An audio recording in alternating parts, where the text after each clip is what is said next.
ప్రతిపక్షానికి చెందిన గౌరవ సభ్యులు ఎవరికీ కనిపించకుండా వచ్చి సభ్యులు హాజరు పట్టికలో సంతకాలు చేసి వెళ్ళిపోతున్నారండి. దొంగల్లాగా వచ్చి మీరు గౌరవ సభ్యులే ప్రజలు ఎన్నుకున్నారు, మీరు ఎమ్మెల్యేస్.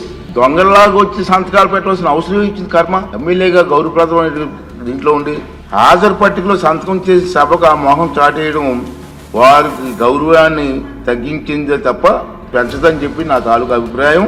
వీరిలో ముఖ్యంగా నా దృష్టికి వచ్చింది వై బాలనాగిరెడ్డి గారు, తాటిపర్తి చంద్రశేఖర్ గారు, రేగం లింగం గారు, మత్స్యలింగం గారు, విరూపాక్ష గారు, మత్స్యరాస విశ్వేశ్వరరాజు గారు, ఆగిపాటి అమర్నాథ్ రెడ్డి గారు, దాసరి సుధ గారు.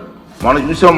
గవర్నర్ ప్రసంగం ముగిసిన తర్వాత అంటే ఫిబ్రవరి 24వ తేదీ తర్వాత వేరు తేదీల్లో ఫిట్నెస్ రిజిస్టర్లో సంతకాలు పెట్టేట్టు నా దృష్టికి వచ్చింది.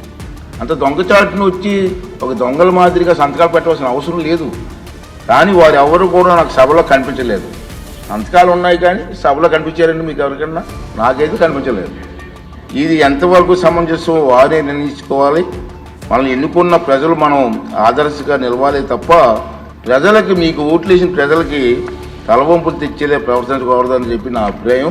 ఈ సభ ముందు పెట్టాలని చెప్పి నేను ఈ 2 విషయాలు మీకు తెలియజేస్తానండి.